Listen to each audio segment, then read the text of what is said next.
अगर मैं आपसे कहूं कि भारत के कोर टाइगर हैबिटेट के अंदर अब टाइगर सफारीज इलीगल है, अवैध है, न कोई विकल्प है, न कोई लचीलापन है, बल्कि सुप्रीम कोर्ट द्वारा पूरी तरह प्रतिबंधित।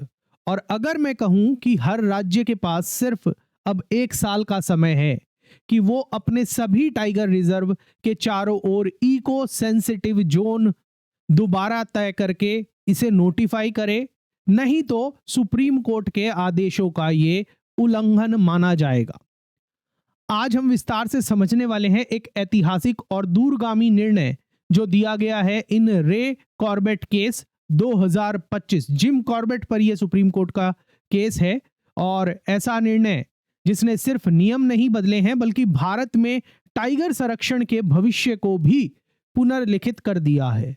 मेरा नाम आशीष जैन है और मैं संस्थापक हूं दून लॉ मेंटर का, जहां हम आपकी तैयारी करवाते हैं न्यायिक सेवा परीक्षाओं की और सहायक अभियोजन अधिकारी परीक्षाओं की। आज हम 2025 के सबसे महत्वपूर्ण वन्य जीवन निर्णय को बिल्कुल आसान भाषा में समझने वाले हैं। सुप्रीम कोर्ट का विस्तृत जो पूरे देश पर लागू होने वाला आदेश है, जो जुड़ा है टाइगर सफारीज के साथ, टाइगर रिजर्व के साथ और इको सेंसिटिव जोन्स के साथ, उसके साथ साथ पर्यटन पर प्रतिबंध पर और उसके साथ साथ खनन पर रोक और बहुत कुछ और चीजों के साथ जुड़ा हुआ है।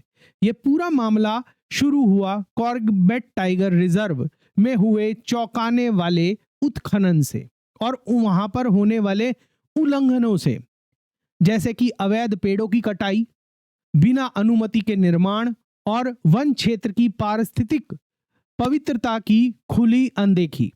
सुप्रीम कोर्ट ने एक एक्सपर्ट कमेटी बनाई थी, उसकी रिपोर्ट स्वीकार की और अब मैंडेटरी, बाध्यकारी और समय सीमा वाले पूरे देश पर लागू होने वाले महत्वपूर्ण दिशा निर्देश इस फैसले के अंदर जारी किए हैं। आइए इन्हें एक एक करके समझते हैं। सबसे पहले बात करते हैं सुप्रीम कोर्ट का ने जो इस केस के अंदर एक मूल सिद्धांत दिया है उसको समझते हैं। वो है कि टाइगर कोर हैबिटेट के अंदर अब कोई टाइगर सफारी नहीं होगी। कोर हैबिटेट में सफारी पर पूर्णतः प्रतिबंध है।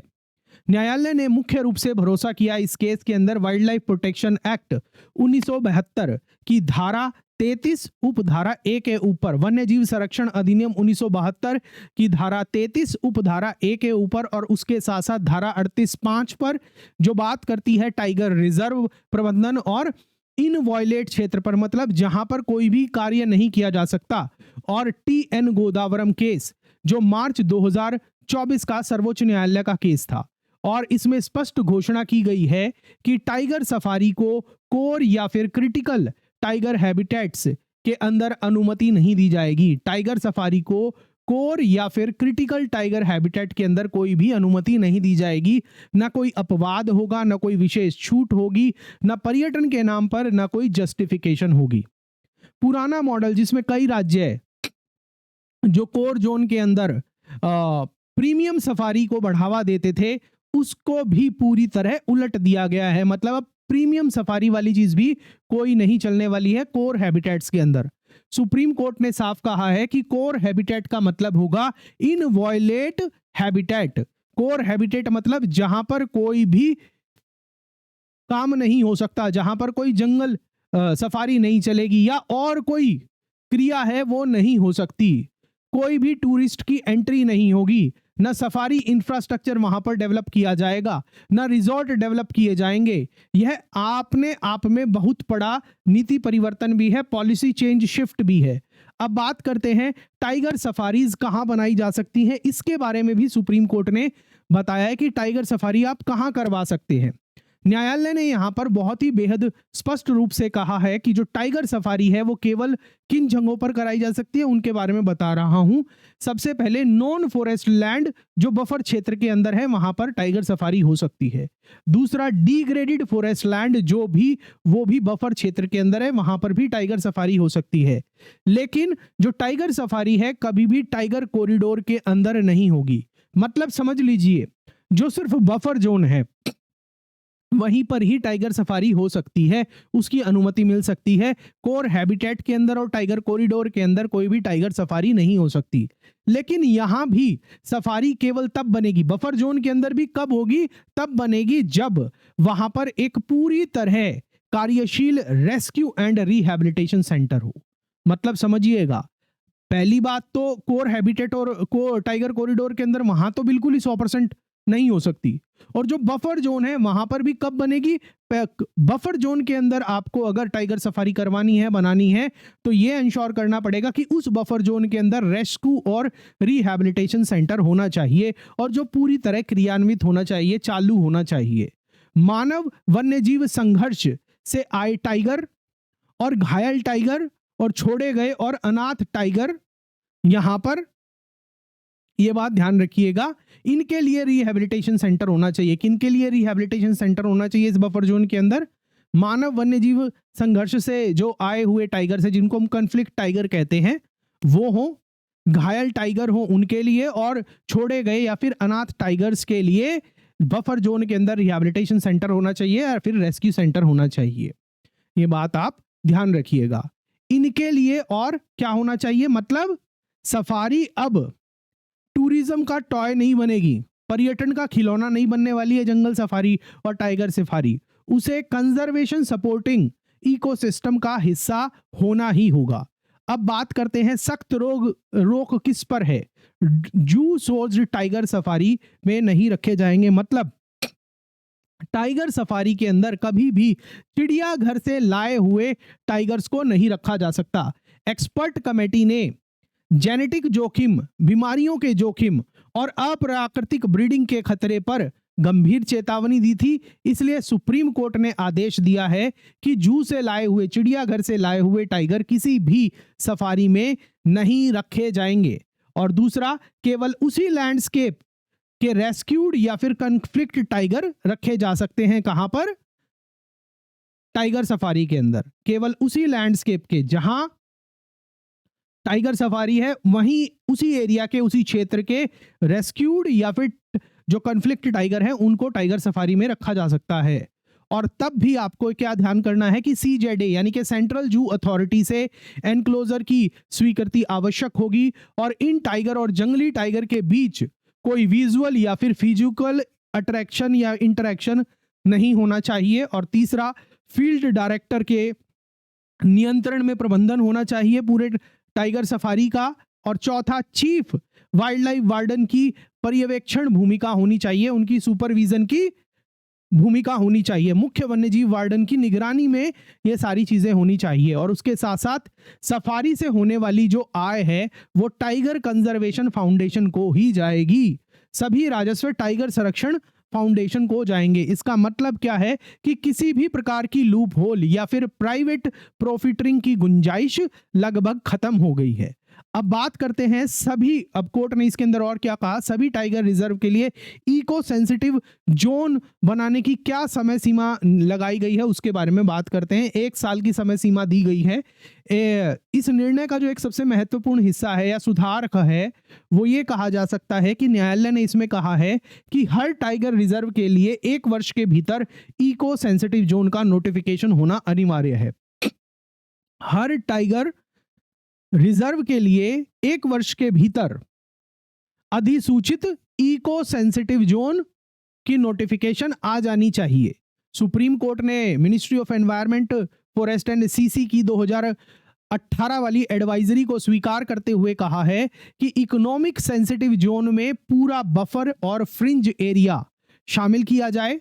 और दूसरा, जहां पर बफर मौजूद नहीं है वहां कम से कम 1 kilometre radial economic sensitive zone अनिवार्य होगी।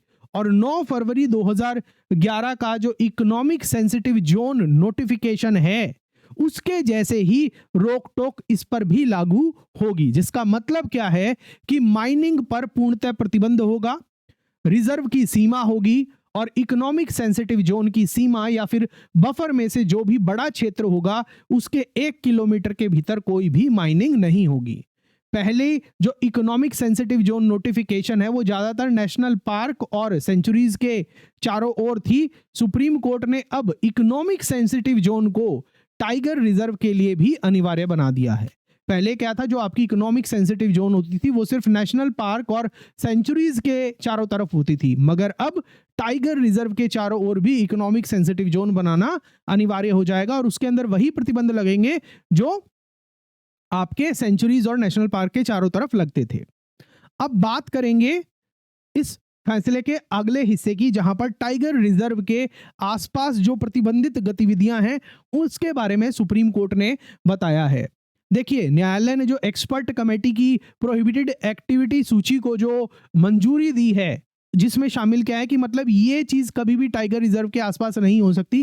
पहली बात, व्यावसायिक खनन, कमर्शियल माइनिंग बिल्कुल नहीं होगी, सॉ मिल बिल्कुल भी नहीं लगेंगे, प्रदूषणकारी उद्योग बिल्कुल नहीं लगेंगी, आरा मिले बिल्कुल नहीं लग सकती हैं, सॉ मिल्स प्रदूषणकारी उद्योग नहीं लगेंगे, व्यावसायिक फायरवुड संग्रह पर बिल्कुल प्रतिबंध लगेगा और बड़े हाइड्रो इलेक्ट्रिक प्रोजेक्ट भी नहीं हो सकते। और दूसरा, विदेशी प्रजातियों का जानबूझकर प्रवेश पर बिल्कुल रोक होगी, मतलब यहां पर विदेशी प्रजातियों को, जानवरों की विदेशी प्रजातियों को इन क्षेत्रों के अंदर, टाइगर रिजर्व के अंदर बिल्कुल भी नहीं लाया जाएगा। और उसके साथ साथ खतरनाक रसायन और पदार्थ के उगाने पर, मैन्युफैक्चर पर, उत्पादन पर पूर्णतः रोक होगी और लो फ्लाइंग एयरक्राफ्ट के इन क्षेत्रों के ऊपर से उड़ने के लिए भी रोक होगी। और चौथा, कचरे का निकास और डिस्चार्ज के लिए समुचित प्रतिबंध होंगे और यहां पर कोई भी कचरा डंप नहीं किया जाएगा। और आखिरी में, बिना अनुमति के कभी भी पेड़ों की कटाई नहीं होगी। ये सभी अब टाइगर लैंडस्केप सुरक्षा की कानूनी रीढ़ बन गई हैं। ये जो गाइडलाइंस हैं, ये जो प्रतिबंधित एक्टिविटी हैं, ये पूरे के पूरे टाइगर रिजर्व की रीढ़ बन गए हैं।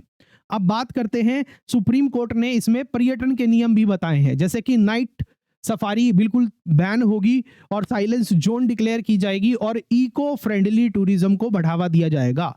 सुप्रीम कोर्ट ने साफ साफ कहा है कि पर्यटन का जो मॉडल है वो इकोलॉजी फर्स्ट होना चाहिए, पर्यावरण फर्स्ट होना चाहिए, इकोनॉमी फर्स्ट नहीं होना चाहिए। मतलब बहुत बड़ी बड़ी बात सुप्रीम कोर्ट ने बोल दी है। आप ध्यान दीजिएगा कि जो पर्यटन का जो मॉडल है वो इकोलॉजी फर्स्ट होना चाहिए, मतलब पर्यावरण सबसे पहले होना चाहिए, इकोनॉमी फर्स्ट नहीं होना चाहिए, पैसा कमाना नहीं होना चाहिए। इसलिए नए इको फ्रेंडली रिजॉर्ट्स केवल बफर जोन में ही बनाए जाएंगे। इसलिए सुप्रीम कोर्ट ने कहा कोर एरिया के अंदर तो कुछ भी नहीं हो सकता, बफर जोन के अंदर भी आप इको फ्रेंडली रिजॉर्ट बनाइए। ये नहीं कि आप पत्थर वाली और सीमेंट वाली और धड़ाधड़ पेड़ों को काट के कंस्ट्रक्शन कर रहे हैं। आपको अगर रिजॉर्ट बनाने भी हैं तो वो इको फ्रेंडली जोन में बनाइएगा और इको फ्रेंडली रिजॉर्ट बनाइएगा। कहां पर? बफर जोन के अंदर।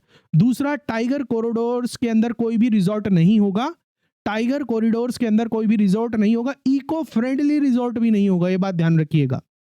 और तीसरा, होम स्टे और समुदाय आधारित पर्यटन को बढ़ावा दिया जाएगा। और चौथा, जीरो वेस्ट प्रैक्टिसेस अनिवार्य होंगी इन सभी क्षेत्रों के लिए। और पांचवा, कोर टूरिज्म जोन्स में मोबाइल फोन पर कंप्लीटली प्रतिबंध होगा, कि मतलब जो बफर जोन है जहां पर टूरिज्म अलाउड होगा वहां पर मोबाइल फोन कंप्लीटली बैन होंगे। और अगला, वाहनों की अधिकतम संख्या, कैरिंग कैपेसिटी तय की जाएगी कि कितने वाहन चल सकते हैं और हर वाहन के अंदर कितने लोग बैठ सकते हैं, ये भी निर्धारण किया जाएगा। और नाइट टूरिज्म पर पूरी तरह प्रतिबंध होगा, बफर जोन के अंदर भी नाइट टूरिज्म पर कंप्लीटली बैन होगा। और कोर क्षेत्र की जो सभी सड़कों पर डस्क से डॉन तक, मतलब शाम दिल ढलने से सुबह दिन उगने तक सारा आवागमन बंद होगा। और साथ ही पूरे रिजर्व और इको सेंसिटिव जोन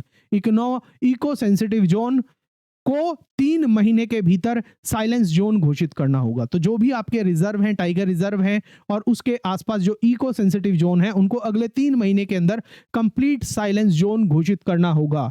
ये मास टूरिज्म से हटकर कम्युनिटी बेस्ड और नेचर पॉजिटिव टूरिज्म की तरफ एक बड़ा परिवर्तन है। आपको सेशन कैसा लग रहा है एक बार कमेंट सेक्शन के अंदर बताइएगा। बात करते हैं कि पूरे भारत के लिए संरचनात्मक निर्देश क्या दिए हैं इस फैसले में सुप्रीम कोर्ट ने। इस वीडियो के डिस्क्रिप्शन में और पिंड कमेंट में मैं आपको इस जजमेंट का लिंक भी प्रोवाइड कर दूंगा, तो आप वहां से पूरा जजमेंट भी पढ़ सकते हैं। तो टेंशन मत लीजिए और कमेंट सेक्शन के अंदर अपनी प्रतिक्रिया जरूर दीजिएगा, कि बताइएगा जरूर कि आपको ये सेशन कैसा लग रहा है।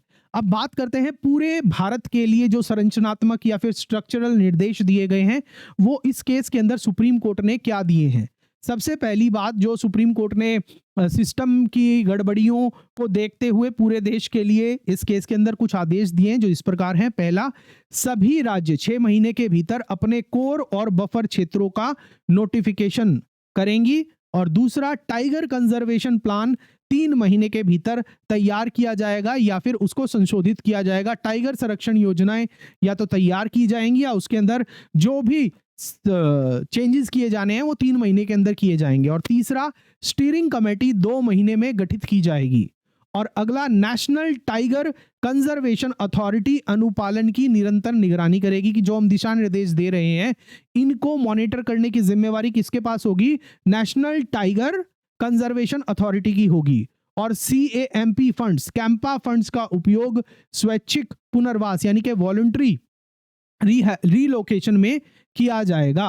और इनवॉयलेट कोर हैबिटेट्स, मतलब जहां पर कोई भी गतिविधि नहीं हो सकती, के लिए अलग और पर्याप्त वित्तीय प्रावधान राज्यों की जिम्मेवारी है कि उनको करने होंगे। मतलब जो इनवॉयलेट कोर हैबिटेट हैं, जहां पर कोई भी कमर्शियल गतिविधि नहीं हो सकती, जहां पर कोई भी पर्यटन अलाउ नहीं हो सकता, उनके लिए डेवलपमेंट के लिए वित्तीय जो प्रावधान है वो किसको करने पड़ेंगे? सरकारों को करने पड़ेंगे। अब आगे बढ़ने से पहले मैं आपसे एक सवाल पूछना चाहता हूं। आप क्या सोचते हैं, क्या टाइगर सफारीज को किसी भी हाल में कोर हैबिटेट के करीब अनुमति दी जानी चाहिए, भले ही कड़े सेफगार्ड्स हो? आपका पर्सनल क्या मानना है? वैसे तो सुप्रीम कोर्ट ने रोक लगा दी है, मगर आपको क्या लगता है? जैसे अभी तक चले जा रहा था, अगर आप जिम कॉर्बेट गए हैं, बहुत जगह गए हैं, तो प्रीमियम सफारी के नाम पर आपसे कोर हैबिटेट एरियाज के अंदर भी सफारी होती थी, या कुछ ऐसी गतिविधियां होती थी, या प्रीमियम रिजॉर्ट रहते थे। तो आप मुझे बताइएगा, क्या टाइगर सफारी को किसी भी हाल में कोर हैबिटेट के करीब अनुमति दी जानी चाहिए, भले ही कड़े सेफगार्ड्स हो? कमेंट में जरूर बताइएगा, मैं आपके हर जवाब को ध्यान से पढ़ूंगा और प्रतिक्रिया भी दूंगा। अब बात करते हैं कॉर्बेट से जुड़ी हुई गड़बड़ियां जिससे यह निर्णय शुरू हुआ। ये जो मामला है ना, इन रे कॉर्बेट केस, मतलब ये कॉर्बेट नेशनल पार्क है रामनगर उत्तराखंड के अंदर, उसके अंदर बहुत सारी गड़बड़ियां देखने को मिली। उसी के बाद से ये मामला निर्णय सुप्रीम कोर्ट ने दिया है, उसकी वजह से ही दिया है। बिना किसी प्रमाणित बात को जोड़े खुद निर्णय से यह स्पष्ट है कि यह मामला उठा क्योंकि जिम कॉर्बेट के अंदर अवैध पेड़ों की कटाई चल रही थी, बिना अनुमति के निर्माण धड़ल्ले से हो रहा था और हैबिटेट में भी बदलाव हो रहा था। जैसे गंभीर बातें कुछ सामने आई और उसकी वजह से सुप्रीम कोर्ट ने इस केस में पूरे देश के लिए एक वेकअप कॉल की तरह लिया, ताकि ऐसे उल्लंघन भारत के किसी दूसरे टाइगर रिजर्व में दोबारा ना हो। इसलिए जो ये आदेश है, ये नेशन वाइड डायरेक्शन के रूप में दिए गए हैं। अब बात करते हैं सुप्रीम कोर्ट की कानूनी तर्क और उसके पीछे के कारण क्या हैं, उसको समझते हैं। इस मामले में बहुत महत्वपूर्ण केस है। न्यायिक सेवा परीक्षाओं की, सहायक अभियोजन अधिकारी परीक्षाओं की तैयारी कर रहे हैं तो ये केस पूछा जाने वाला है, इन रे कॉर्बेट केस। और Uttarakhand judicial services, Uttarakhand APO और यूपी एपीओ, उत्तराखंड एपीओ के लिए तो बहुत ही महत्वपूर्ण केस होने वाला है ये। देखिए सुप्रीम कोर्ट ने इस मामले के अंदर क्या रीजनिंग दी उसको समझिएगा। न्यायालय की जो रीजनिंग है उसके 4 मुख्य कानूनी स्तंभ हैं, वो ध्यान दीजिएगा। पहला, जो वाइल्ड लाइफ प्रोटेक्शन एक्ट है उसकी धारा 33 उपधारा ए और उसके साथ साथ धारा 38(5) जो कोर हैबिटेट को इनवॉयलेट रखना अनिवार्य बताती है। दूसरा, इसके साथ साथ संविधान का अनुच्छेद 48A भी इसके बारे में बात करता है, जो राज्यों को वन्य जीवन और पर्यावरण की रक्षा करने के बारे में बोलता है। संविधान का अनुच्छेद 48A, राज्य का कर्तव्य होगा कि पर्यावरण और वन्य जीवन की रक्षा करे। और तीसरा, प्रिकॉशनरी प्रिंसिपल की, सावधानी सिद्धांत के बारे में, प्रिकॉशनरी प्रिंसिपल की, ये एनवायरमेंट लॉ से रिलेटेड बहुत महत्वपूर्ण प्रिंसिपल है। आपको पता है प्रिकॉशनरी प्रिंसिपल क्या होता है? कमेंट सेक्शन के अंदर बताइएगा जरूर। और अगर आप चाहते हैं कि किसी और दूसरे वीडियो के अंदर हम इस प्रिकॉशनरी प्रिंसिपल को डिटेल में एक्सप्लेन करें तो वो भी बताइएगा। देखिए, प्रिकॉशनरी प्रिंसिपल भी इस केस की जद में था, मतलब तर्क दिया गया, उसके पीछे का कारण यही था, इस केस के पीछे का कारण यही था, फैसले का कारण यही था। सुप्रीम कोर्ट ने प्रिकॉशनरी प्रिंसिपल को भी ध्यान में रखते हुए ध्यान दिया है। और प्रिकॉशनरी प्रिंसिपल क्या होता है कि जब संदेह हो तो निर्णय पर्यावरण के पक्ष में होना चाहिए, मतलब ecology is always greater than economical benefit. यही इसी कारण सुप्रीम कोर्ट ने कहा है कि जो टाइगर कंजर्वेशन रिजर्व्स होंगे, टाइगर रिजर्व्स होंगे, वहां पर कोई भी अगर गतिविधि होगी तो पहले इकोलॉजी फर्स्ट को प्रायोरिटी पे रखा जाएगा, ना कि इकोनॉमी को। इकोनॉमी बाद में आएगी, पहले इकोलॉजी को रखा जाएगा। और चौथा, एक्सपर्ट कमेटी की वैज्ञानिक रिपोर्ट को भी इस फैसले का तर्क बनाया गया है। न्यायालय ने विस्तृत वैज्ञानिक सुझावों को स्वीकार किया है। इस तरह एक वैज्ञानिक प्लस कानूनी दोनों सत्रों पर मजबूत ढांचा बना दिया गया है। अंत में हम अपने फैसले के निष्कर्ष पर चलते हैं। ये फैसला है, केस का नाम मैं आपको दोबारा बता रहा हूं, इन रे कॉर्बेट केस 2025 का। ये निर्णय अपने आप में बहुत ऐतिहासिक है, क्योंकि अब कंजर्वेशन और कमर्शियल टूरिज्म के बीच स्पष्ट रेखा खींच दी गई है इस केस के माध्यम से। दूसरा, पूरे देश के लिए एक uniform science based tiger landscape policy तैयार की गई है। और तीसरा, सख्त समय सीमाएं तय करता है, बफर एरियाज और इकोनॉमिक सेंसिटिव जोन को राष्ट्रीय महत्व का दर्जा देता है, और टाइगर गवर्नेंस में ढांचागत सुधार अनिवार्य करता है। यह सिर्फ एक जजमेंट नहीं है, यह भारत में टाइगर कंजर्वेशन, टाइगर संरक्षण, बाघ संरक्षण के लिए एक राष्ट्रीय ब्लूप्रिंट भी है। इसी के साथ जो ये हमारा आज का सेशन है वो कंप्लीट होता है। अगर आपको ये लीगल एनालिसिस पसंद आया हो, अच्छा लगा हो, तो वीडियो को लाइक जरूर करिएगा, वीडियो को हाइप जरूर करिएगा, और सभी के साथ साझा जरूर करिएगा, हर लॉ लर्नर के साथ। और चैनल को सब्सक्राइब नहीं किया तो सब्सक्राइब करके बेल नोटिफिकेशन ऑन करिएगा, ताकि नई वीडियो की नोटिफिकेशन आपको फटाफट से टाइम दर टाइम मिलती रहे। न्यायिक सेवा परीक्षाओं की तैयारी कर रहे हैं, सहायक अभियोजन अधिकारी परीक्षाओं की तैयारी कर रहे हैं, इस बार कोड को स्कैन करके या फिर गूगल प्ले स्टोर से हमारी app Doon law mentor install करके हमारे कोर्सेज में भी एनरोल कर सकते हैं। मिलता हूं मैं आपसे अगले वीडियो में। जय हिंद।